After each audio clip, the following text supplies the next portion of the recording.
हिंदू धर्मानुसार प्रत्येक महीने की एकादशी तिथि को भगवान विष्णु की पूजा की जाती है। इस दिन एकादशी व्रत किया जाता है।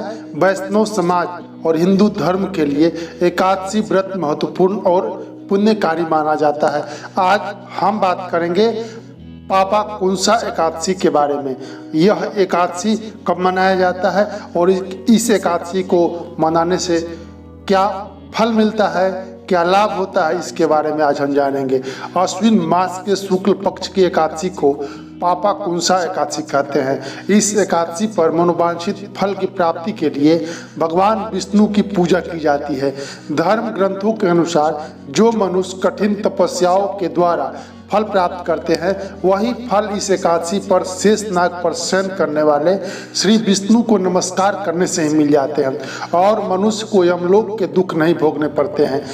यह एकादशी उपवासक यानी व्रत करने वाले के मातृपक्ष के 10 और पितृपक्ष के 10 पितरों को विष्णु लोक लेकर जाती है।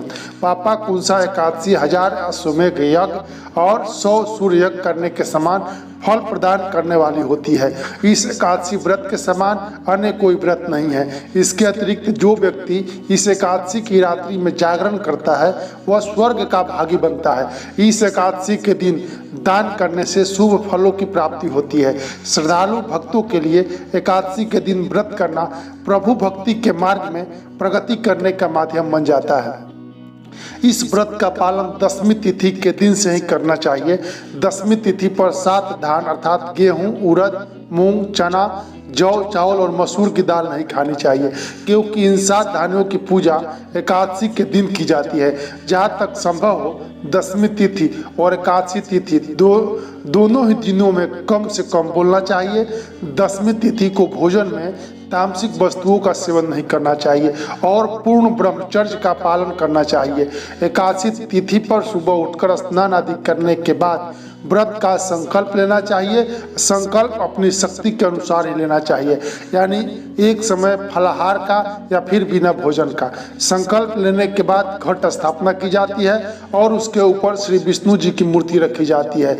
इसके साथ भगवान विष्णु का स्मरण एवं उनकी कथा का श्रवण किया जाता है। इस व्रत को करने वाले को विष्णु के सहस्त्र नाम का पाठ करना चाहिए। इस व्रत का समापन एकादशी तिथि में नहीं होता है, बल्कि द्वादशी तिथि की प्रातः में ब्राह्मणों को अन्न का दान और दक्षिणा देने के बाद ही यह व्रत समाप्त होता है।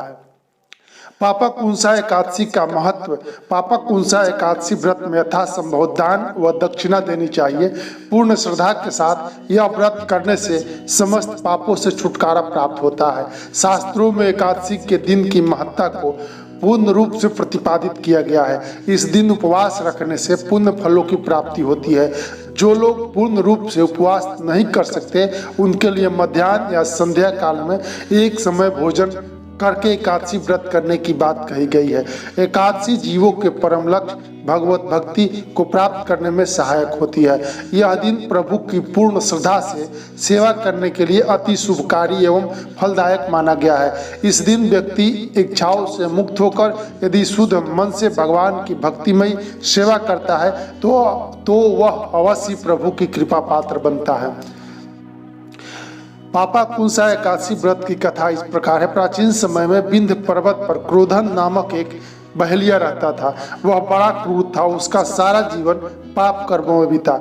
जब उसका अंत समय आया तो वह मृत्यु के भय से कांपता हुआ महर्षि अंगिरा के आश्रम में पहुंचकर याचना करने लगा, हे ऋषिवर, मैंने जीवन भर पाप कर्म ही किए हैं। कृपा कर मुझे कोई ऐसा उपाय बताए जिससे मेरे सारे पाप मिट जाए और मोक्ष की प्राप्ति हो जाए। उसके निवेदन पर महर्षि अंगिरा ने उसे पापाकुंसा एकादशी का व्रत करने को कहा।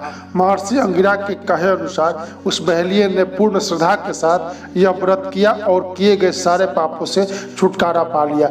इस व्रत को करने से सभी पापों से छुटकारा मिलता है और मनोवांछित फल मिलता है। जय श्री विष्णु, जय श्री कृष्ण, जय प्रभु राम, हर हर महादेव।